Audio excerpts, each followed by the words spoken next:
So, welcome to this third week of our second course. Our theme being, of course, how to practice everyday life. The first course had a theme of meditation, and more precisely, how to work with the mind in meditation. And in the second course, we're looking at how to work with the mind in everyday life. So, essentially the same subject. Only in meditation we can work more intensively, because there aren't any distractions to our direct experience of the mind.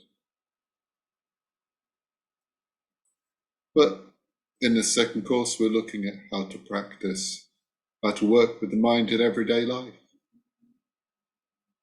Meaning, of course, ethics. We've already seen what it is and what it's not. We could say it's essentially the development of skillful mental states, which is also how a Buddha spontaneously acts. And these skillful mental states are formulated as 5 great principles of ethics, which have concrete expressions in the 5 precepts.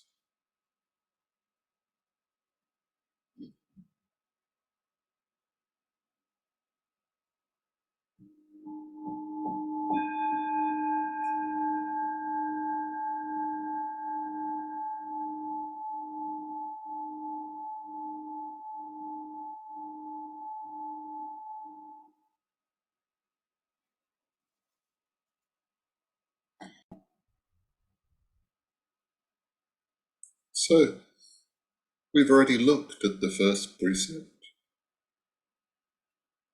the negative form of which is, excuse me, the negative form tells us what we try not to do, or what we're trying to stop doing. And the most gross form, the least refined form of this precept is, I undertake to abstain from taking life, undertake to abstain from killing, or the causing of killing.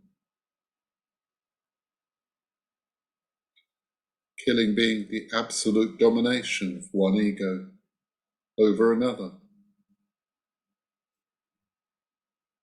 Of course, there are more refined forms. Not harming, not causing to harm.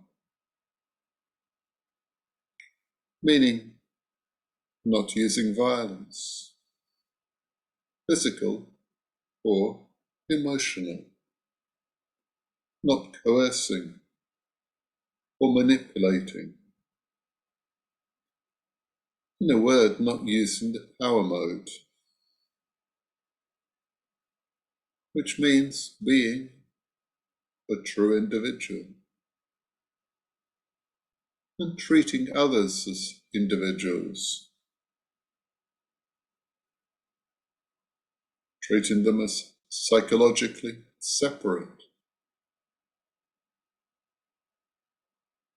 and being capable of responding with respect, warmth, appreciation, and gratitude where appropriate. It means seeing others essentially as like yourself. In a word, treating them in the love mode. And here we come to the positive form of this precept.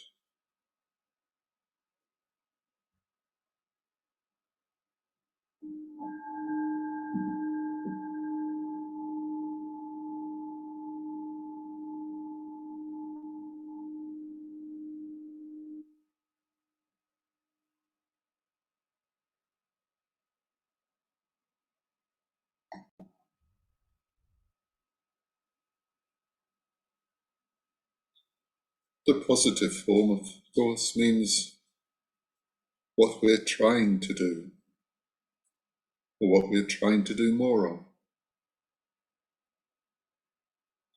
So for the first precept, with deeds of loving kindness, I purify my body. So these deeds, these acts, are acts on the basis of metta. Metta is often translated as kindness, as positive intention, which is good, but not enough to fully understand what metta is.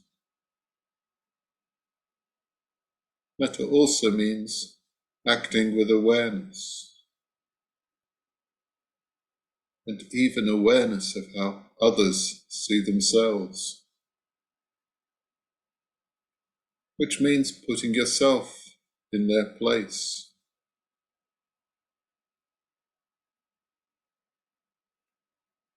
Bhante Sangharachita also compared metta to the sun. Just as the sun gives heat and light in the material world, which encourages life and growth, so metta gives heat and light in the spiritual world, which encourages spiritual life and spiritual growth.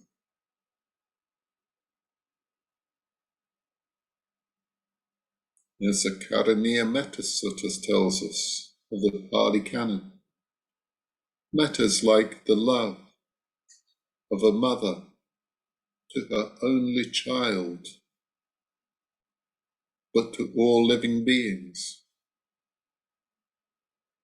So, it's the strongest imaginable positive emotion that we can go on developing without limit, just as the number of beings is without limit, finding more and more of them to develop metaphor. Quite a task.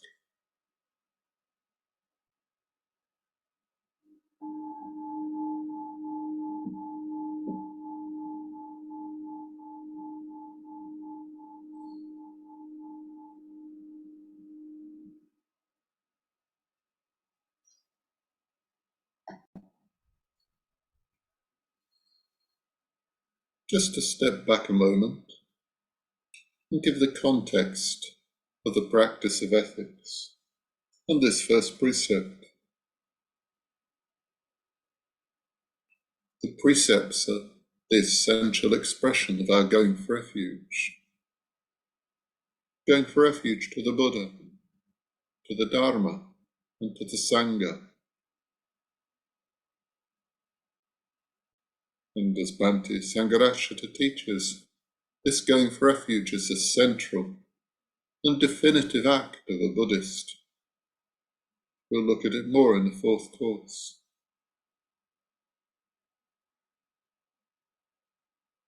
And with the practice of the precepts being the expression of our going for refuge, we have the first precept at the heart of all the others. All the other precepts, whether 5 or 10, another. The last 4, the last 9. Or merely more detailed workings out of the first. So it's hard to do justice to just how important this first precept is for spiritual life, for our spiritual lives, for what we do day to day in our everyday life.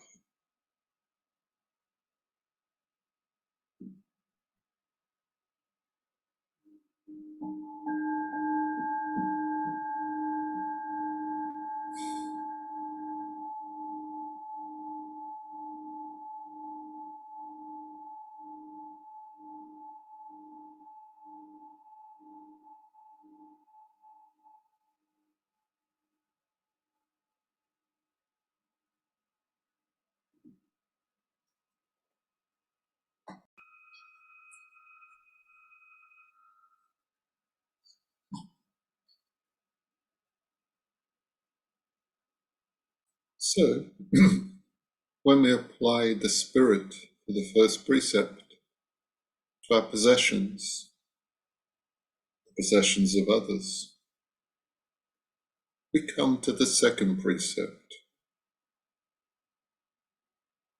the negative form being,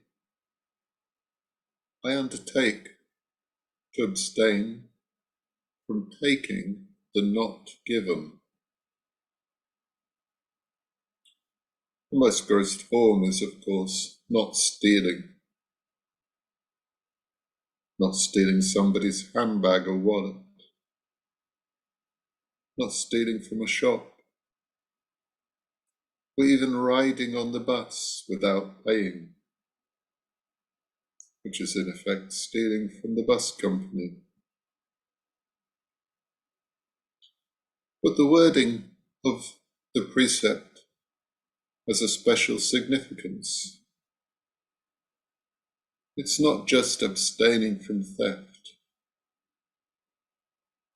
There are more refined ways for breaking the precept, of taking what is not freely given.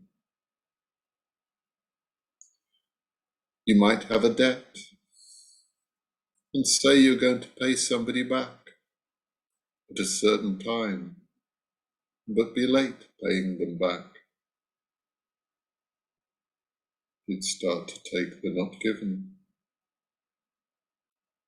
Or taking somebody's attention when they don't want to give it. Keeping talking on and on and on.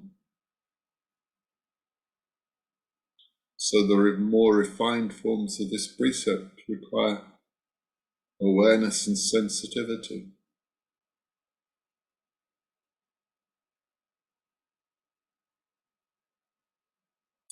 Our first question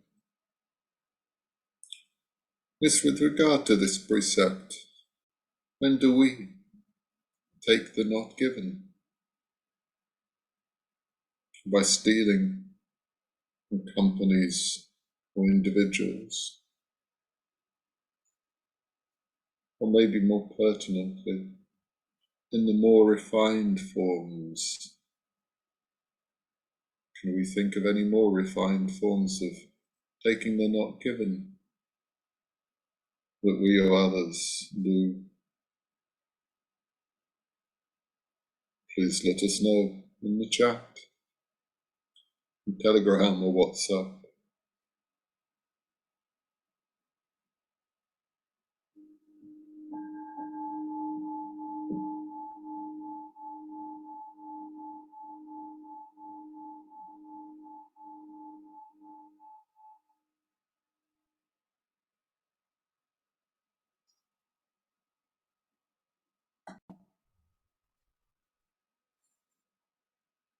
So we'll come fairly quickly to the positive form of this precept. With open-handed generosity, I purify my body. With open-handed generosity, I purify my body. So the positive form of this precept, generosity, the positive quality we're looking to develop, is generosity, which is a translation of the Pali or Sanskrit word dana. We consider generosity or dana as a fundamental Buddhist virtue. We'll see why.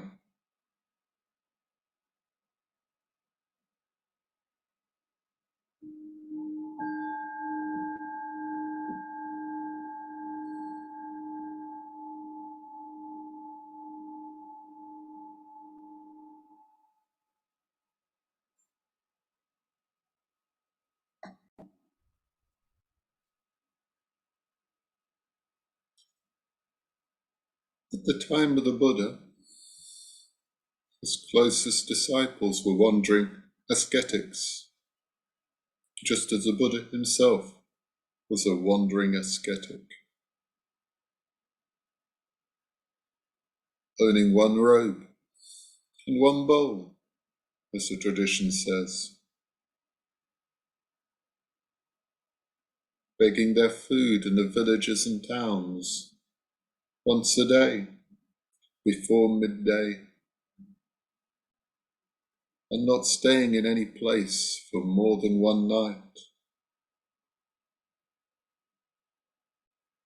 It was the generosity, the dana, of the lay people which kept them alive, which kept their spiritual lives possible.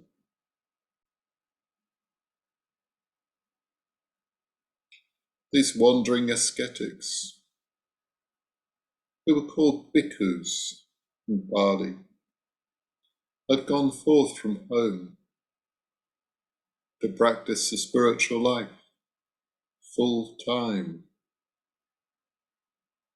Some of them were also teachers, who we in Triratna call Kalyana Mitras. Kalyana Mitra we can translate as beautiful, wise, auspicious friend. They would teach the lay people, and the lay people would feed them.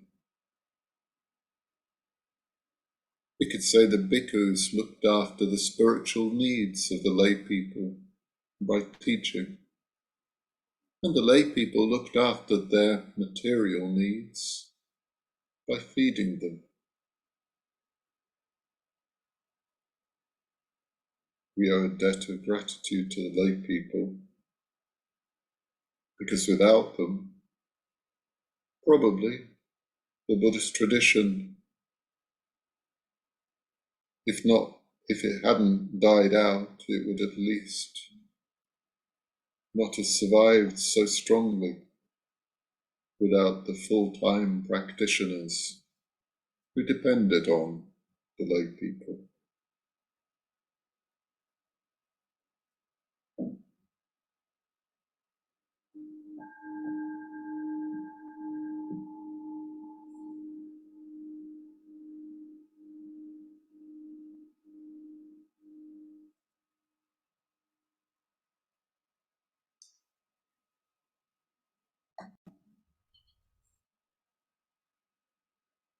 In Triratna, however, we don't just practice generosity or dana to our teachers. We don't just practice to our Kalyana Mitras. I should say I'm very grateful that we do, but it's not enough. We practice generosity, we practice dana to everyone, in the Sangha and outside it, or at least to the extent that we're able to. In the Sangha, there are means of unifying the Sangha, bringing the Sangha together, kindly speech, meaningful activity,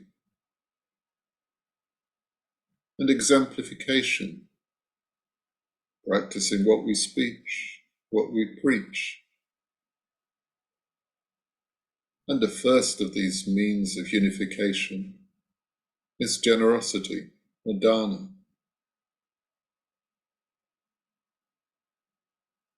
We can practice generosity or dana to everybody, individuals, charities.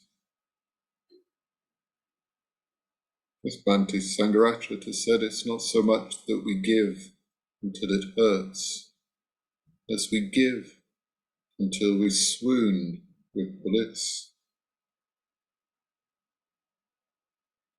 But why is this practice so important? As we've seen, violence is the domination of one ego by another.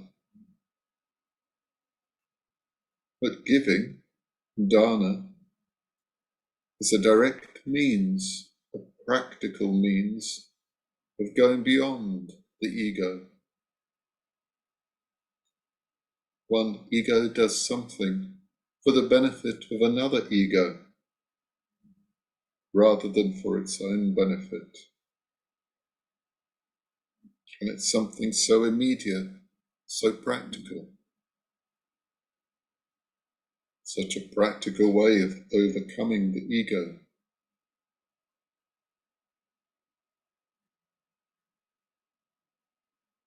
Indeed, there's a particular teaching, a teaching on what to do if we feel totally stuck, when we don't know what to do. We feel we can't meditate, we can't study, we can't even keep the precepts, maybe. Then what can we do? We can give somebody something. Give anyone something. It's that simple.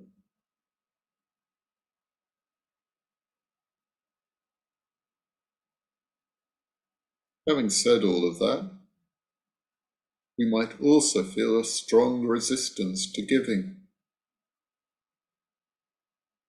Then it's useful to examine it, examine our resistances, make friends with them, learn from them.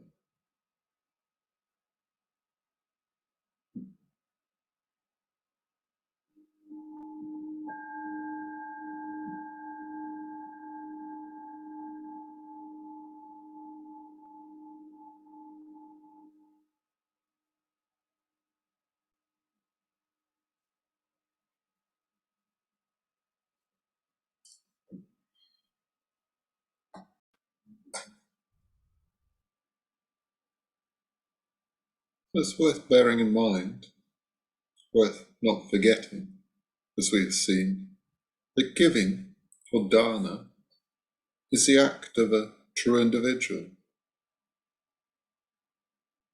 That means somebody who acts freely.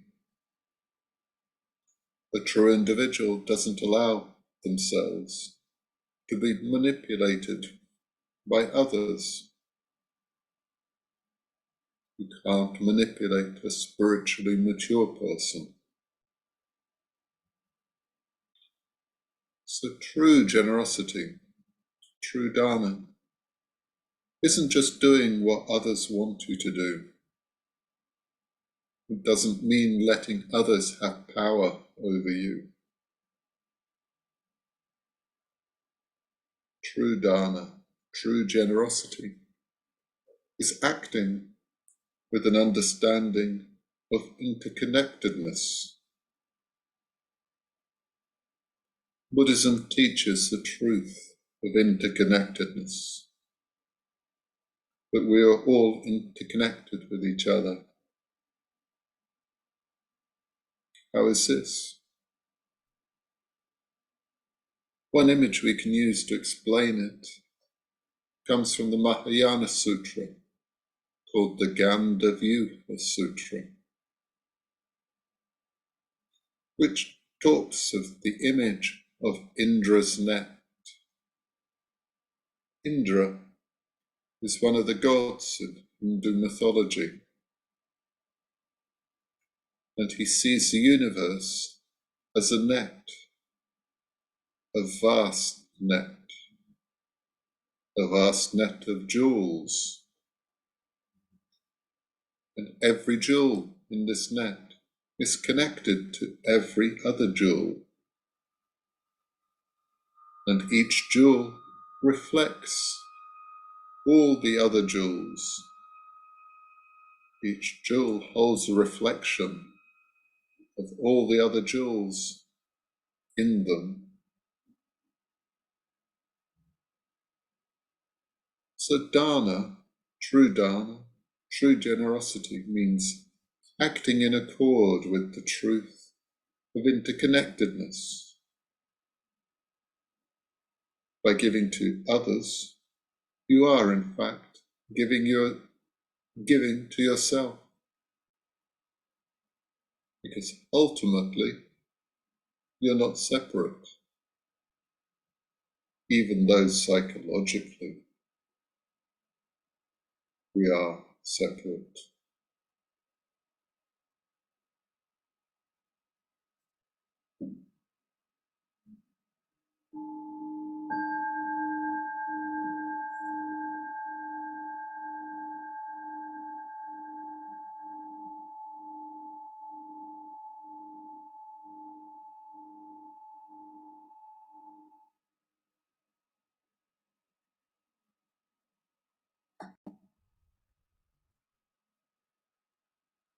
So the truth of interconnectedness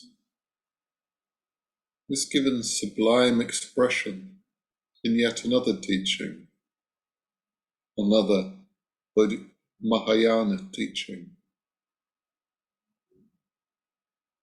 The Bodhisattva is practicing the perfection of giving. The perfection of giving means they're practicing according to the perfection of wisdom when applied to giving, to dana. The perfection of giving, of course, is one of 6 perfections on the Bodhisattva path. The Bodhisattva entering the Bodhisattva path and becoming the Bodhisattva by committing themselves to gaining enlightenment for the sake of all living beings.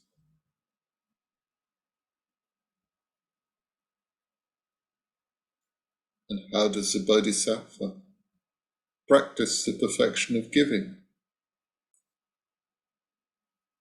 The Bodhisattva doesn't see as different, doesn't distinguish between the giver, the recipient, and the gift. The Bodhisattva doesn't distinguish between the giver, the recipient, and the gift. A question for reflection. What does this Bodhisattva teaching say to you? And have you ever felt richer for giving something to somebody else? If so, please tell us about it.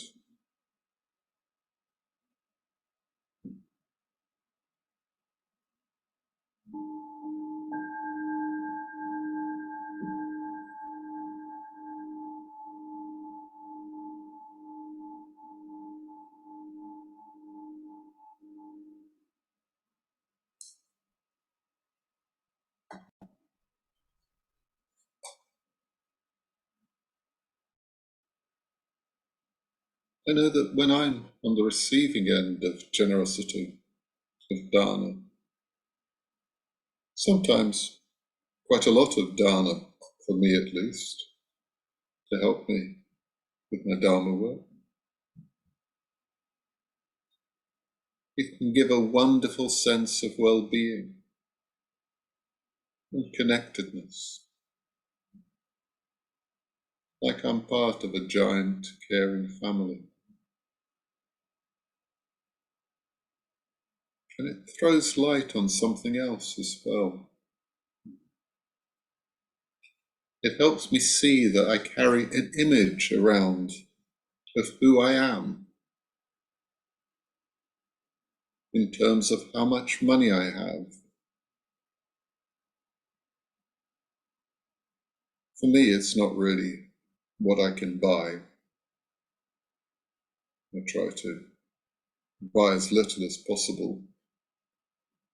For me, it's how secure I am. Money gives security.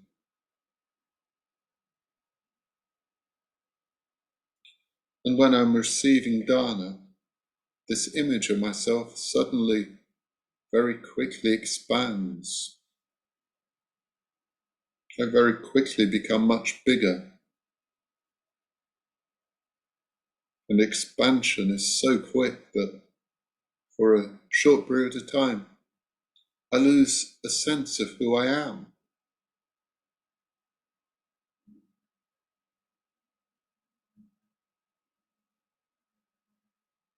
And I gain a sense of new possibilities.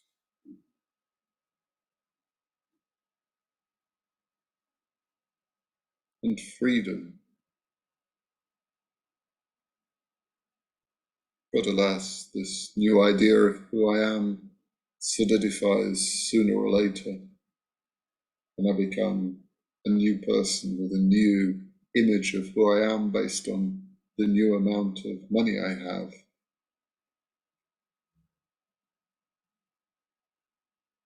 But when everything is in flux, it's very liberating.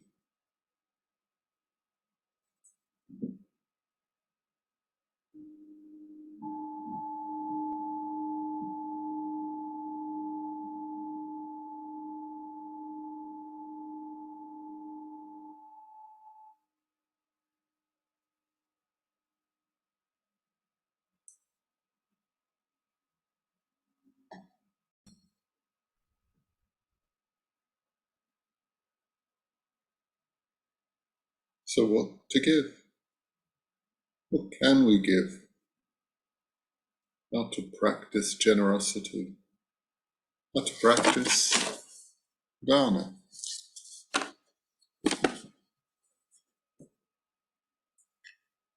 Well, traditionally, there are different areas of generosity, even levels of generosity. Each following one, each subsequent one is considered higher than the preceding one, of more value than the preceding one. And the first, no surprises, is material possessions. It's material possessions that we usually think of when we think of generosity or dana. Not just to the teacher or Kalyana Mitra, but to the Sangha and everyone.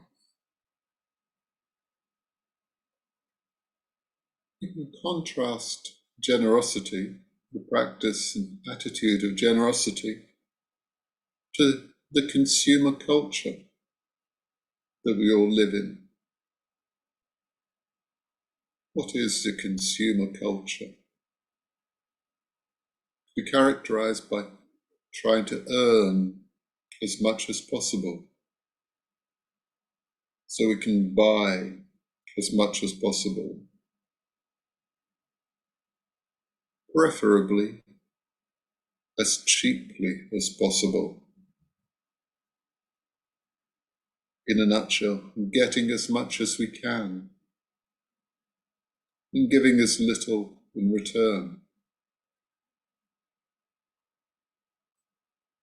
and trying to get pleasure, happiness, freedom, security from accumulating on a physical level,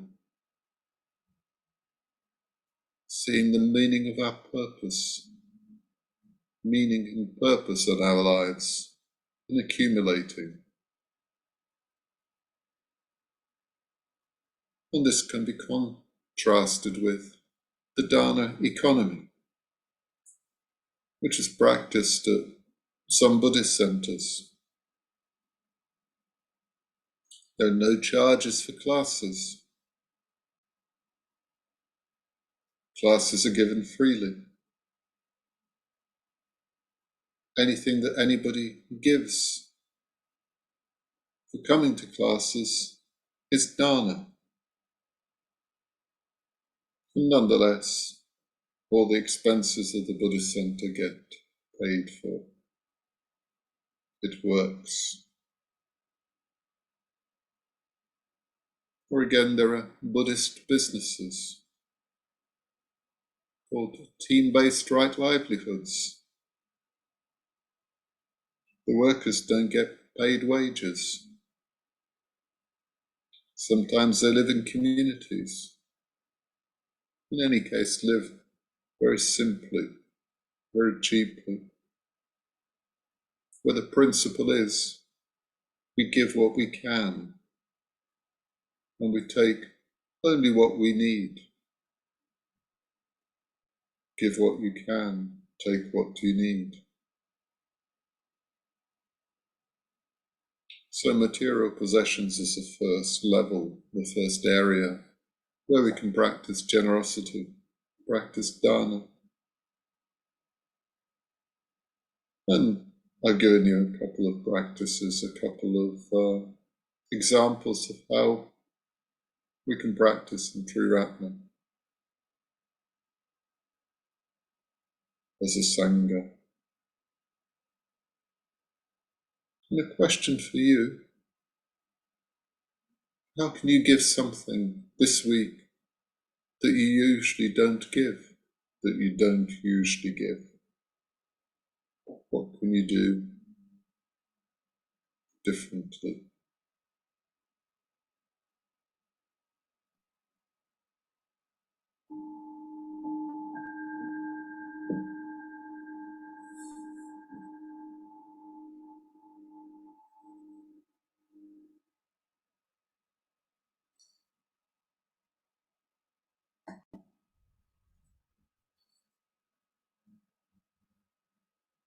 Well, as well as material possessions, the next level is the second level. We can give our time and energy. It might just mean giving our attention to others, trying to understand what somebody's getting at when they say something we don't agree with, or just listening to somebody when they need to talk. The third level is knowledge and culture, the value of being a teacher, and of making knowledge and culture freely available to all, even if it's something as simple as helping somebody get their computer working if they're having problems with it.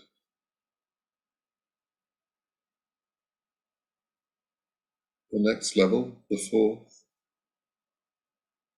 is fearlessness, which could also be said to be confidence. People are sometimes surprised at this, but some people can inspire confidence and peace, inspire fearlessness, maybe sometimes simply just by their presence, without even knowing that they are doing it. This too is an act of generosity, or dana.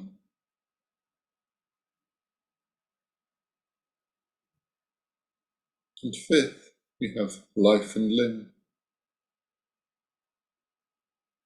One day you might find yourself in a situation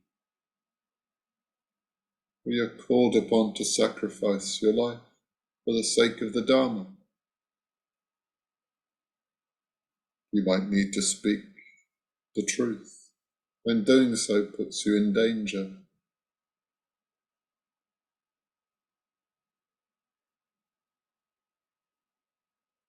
You might be ready to do it freely and happily,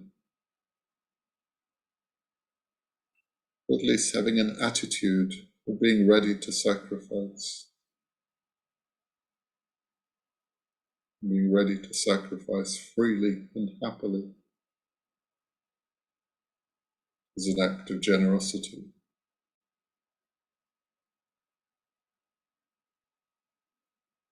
And finally, sixthly, the gift of the Dharma, considered the most valuable of all, whether it's giving the teachings themselves, helping others give the teachings, or just giving a spark of inspiration to somebody else to help them realize their potential, helping somebody else have an insight into what is possible. So there are these 6 levels of giving. A question for you: which one of them comes easiest? Which one's least easiest? Which one would you have to do most to develop?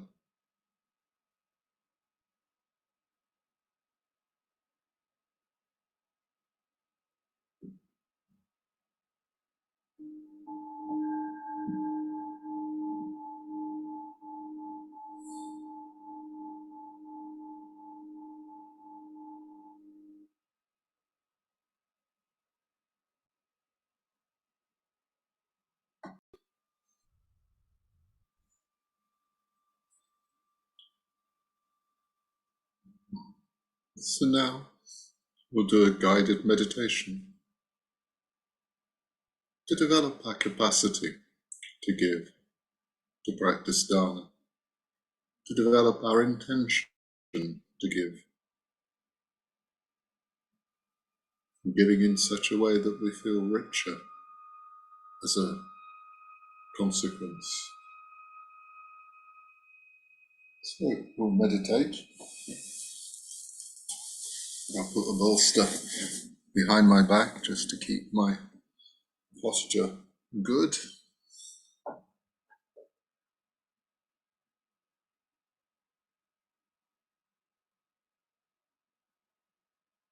When you're ready, you can close your eyes.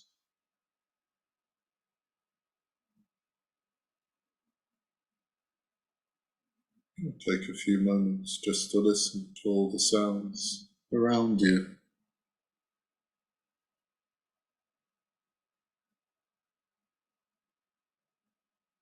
Bringing your attention into the room.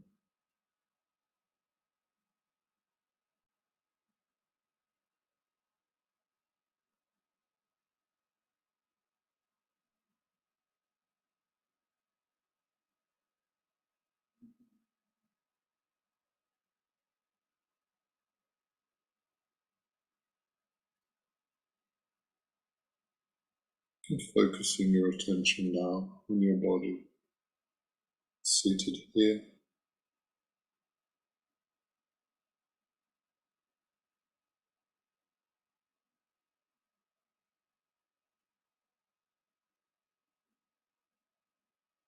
Bringing your attention to yourself.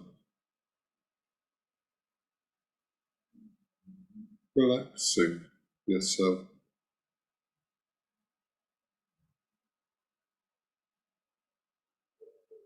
Allowing yourself to experience what's happening in yourself.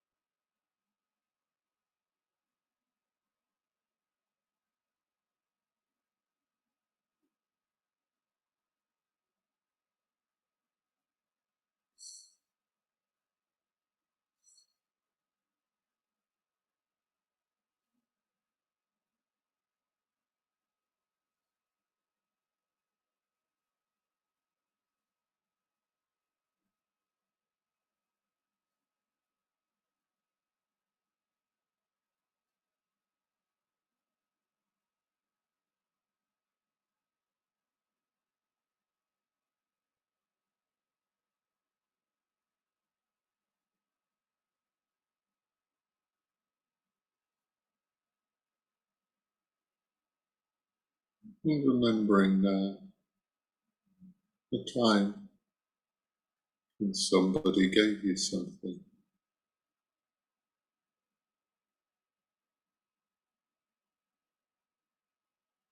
Maybe something material or something emotional.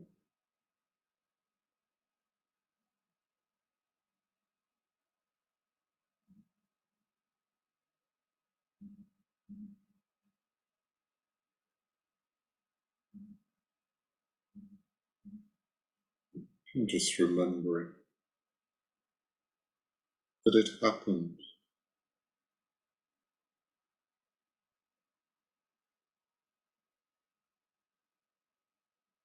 And why was it important?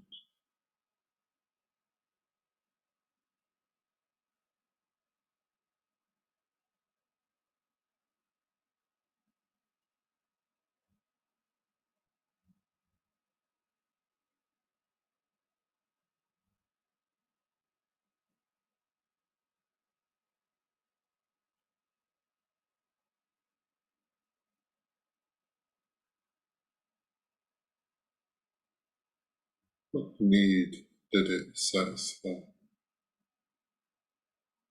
What difficulty did it overcome?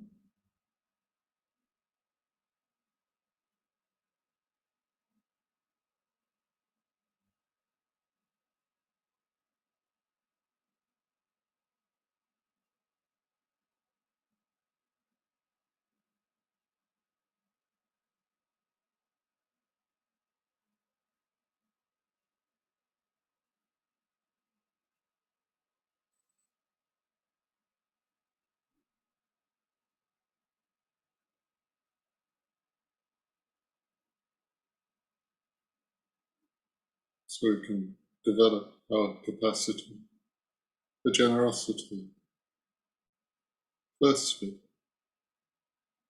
by getting in touch with our gratitude.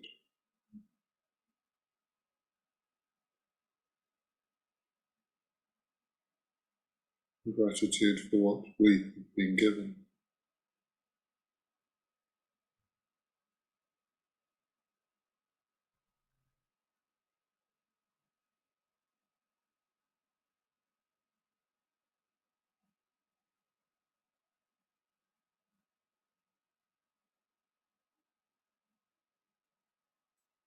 Remembering how we felt after we were given to.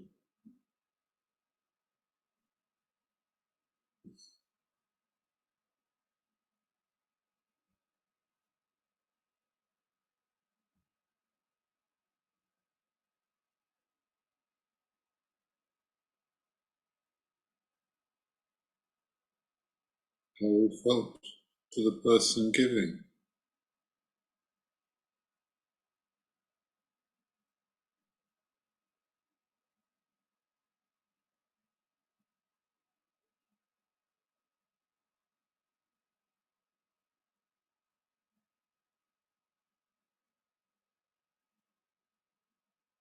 And how we feel remembering them now.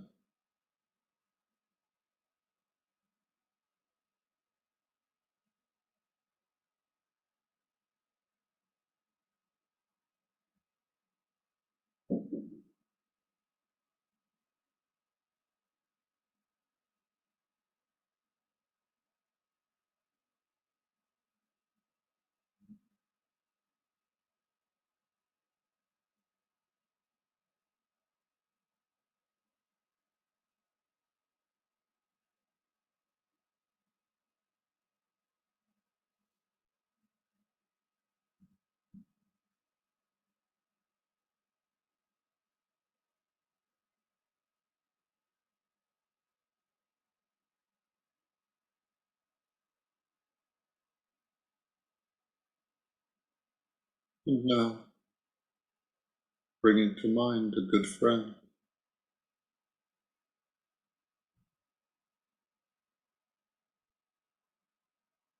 contacting a sense of them,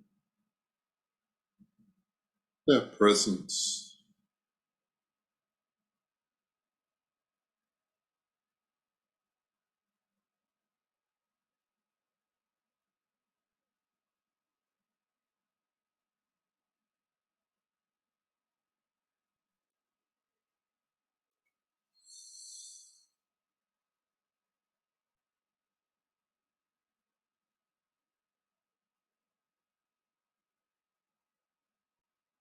and wishing them well.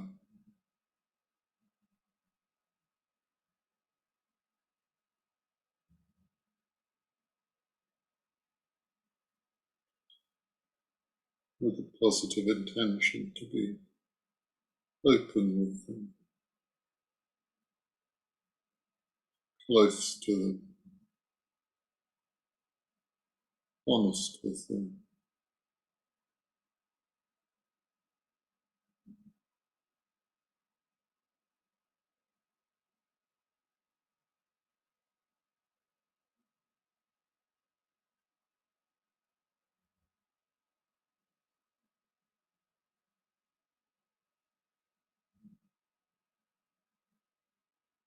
And bringing to mind what they might need,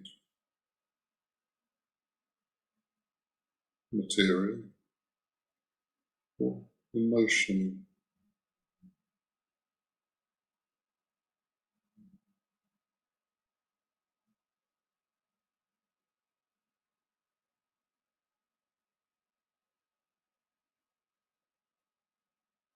If you're not sure, think about what they worry about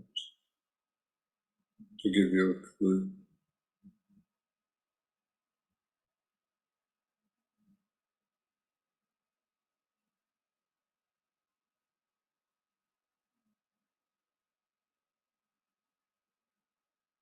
And now,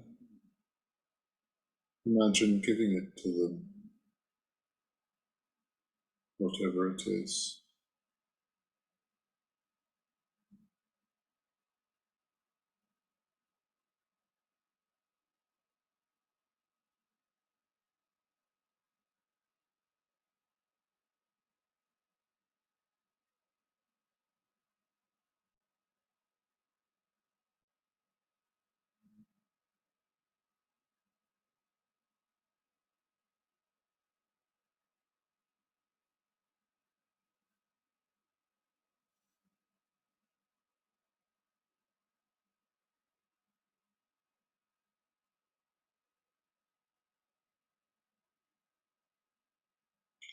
How did they feel getting it?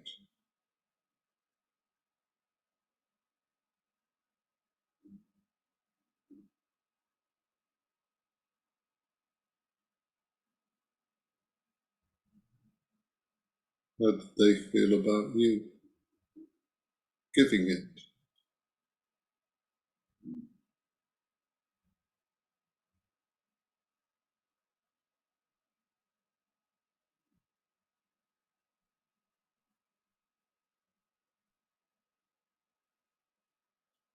How do you feel about them having it?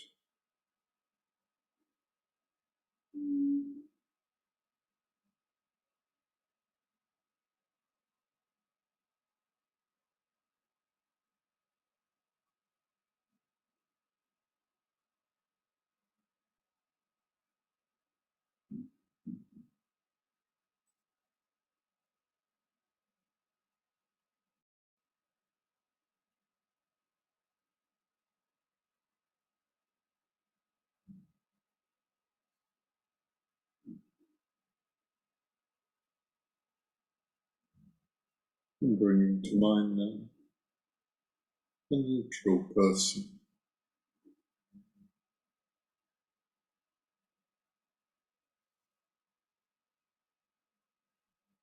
trying to get in touch with a sense of their presence,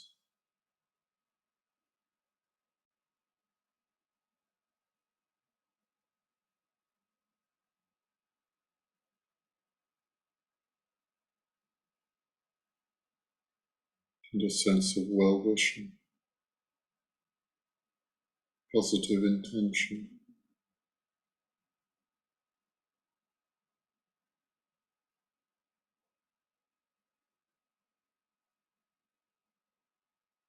Desire to be open, close, honest with this person too.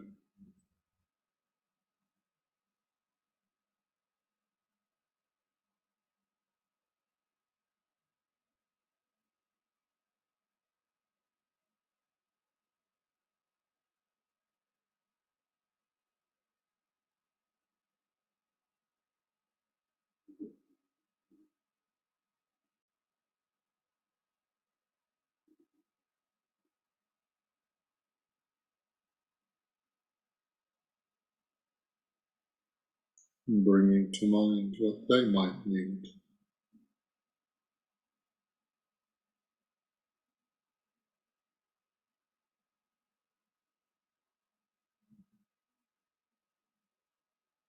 What they might worry about.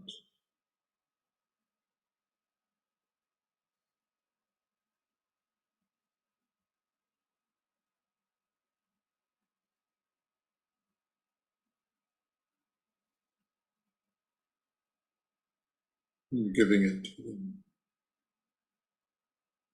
satisfying their need.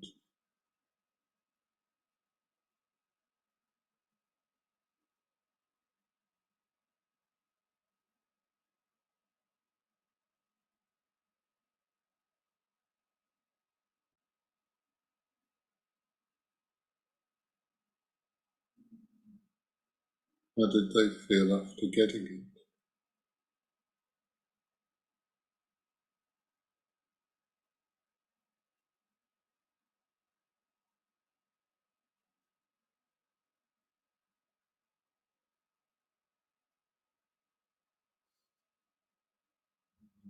How did they feel about you giving it?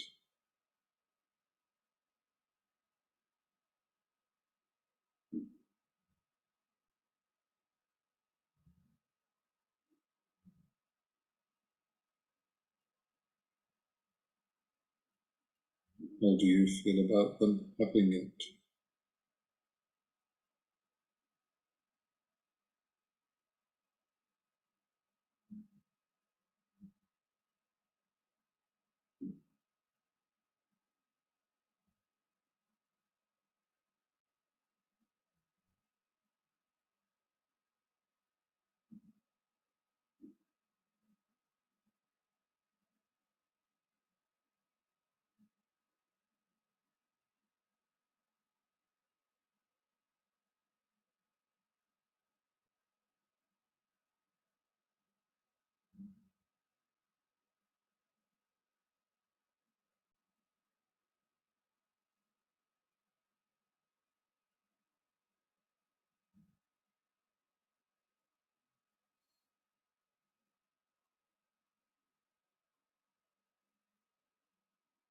Now,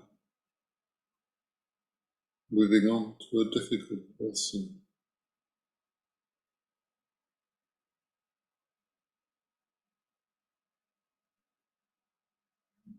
Contacting a sense of them, of their presence.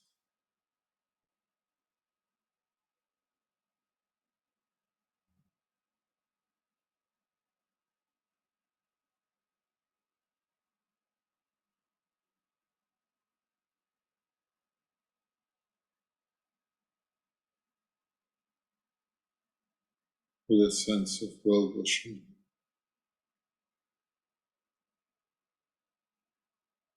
and positive intention.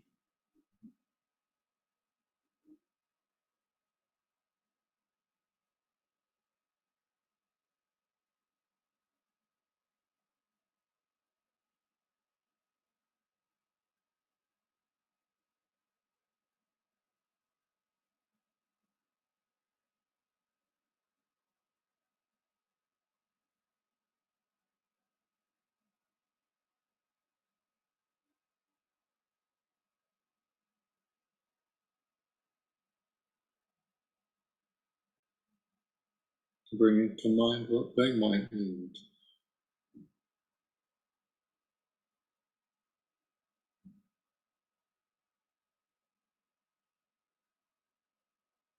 What they worry about.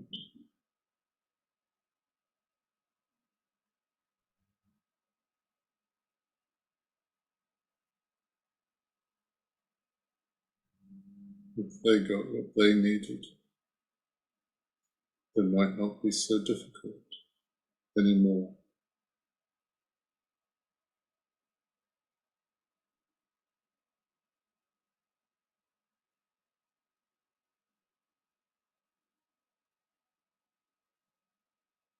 Something material, something emotional,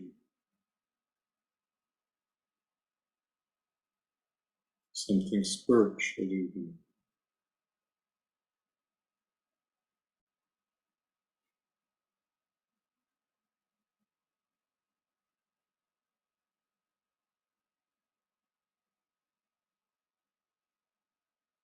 Imagine giving it to them.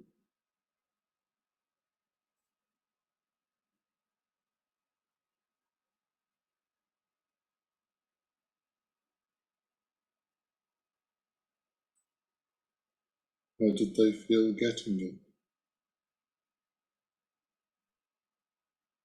Can you see their face? Can you hear their words?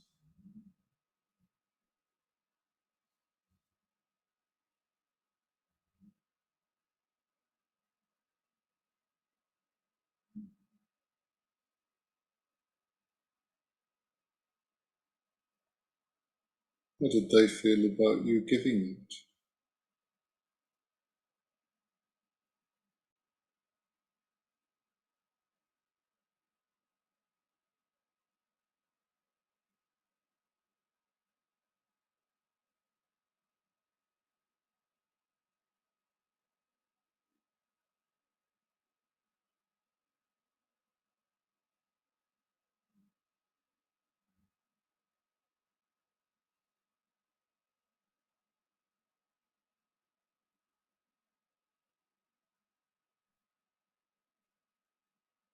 How do you feel about them having it?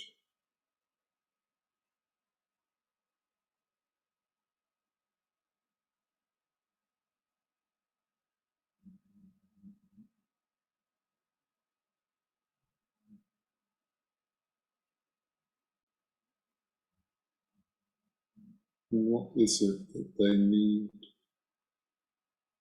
to find peace?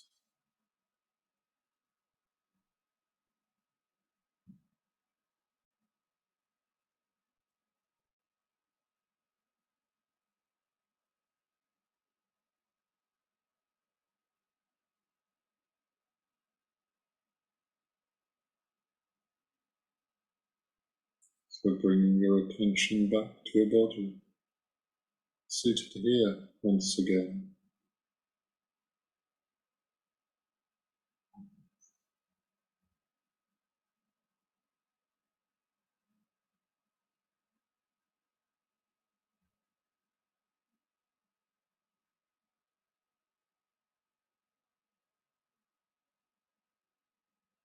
And expanding your attention out into the room by listening to all the sounds around you.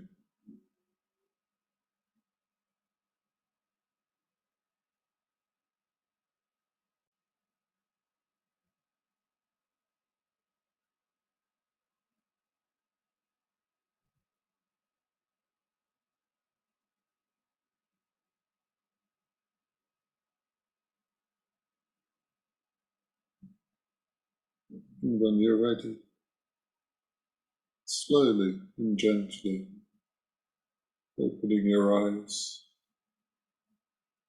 to finish the practice.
Okay, so we're virtually at the end of our lecture. our theme, our video. The topic has been, negatively speaking, not taking the not given, not stealing, not even taking something which is not completely freely given. Positively, it's been generosity or dharma, not just to our teachers or kalyana mitras, not only as a way of building sangha, but to anybody and everybody. And we've looked at the many different kinds of ways we can give, how to develop our capacity to give.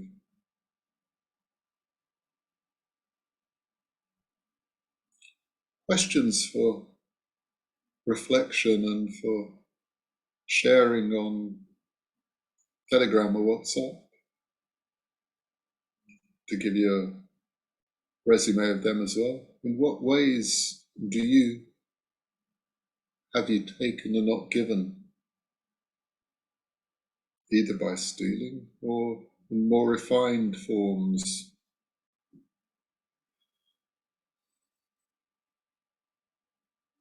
And does the Bodhisattva teaching touch you? Giving without any notion of a giver, gift or recipient. Have you ever felt richer for giving something to somebody? And what can we give this week that we don't usually give?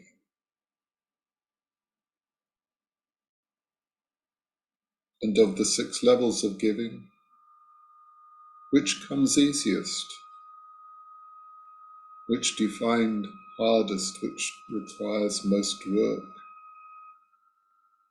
The levels being material things, time and energy, knowledge and culture, fearlessness, life and limb, and finally the Dharma.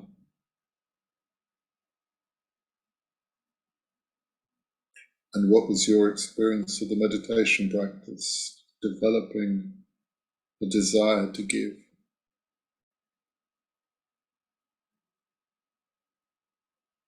As well as the questions in everyday life, I suggest carrying on meditating, using the themes of developing a desire for generosity, and maybe even simply a recognition of gratitude for things given. And practice in everyday life can be looking to reduce taking the not given, and practicing one or another of the different forms of dana or generosity. So wishing you an inspirational week ahead.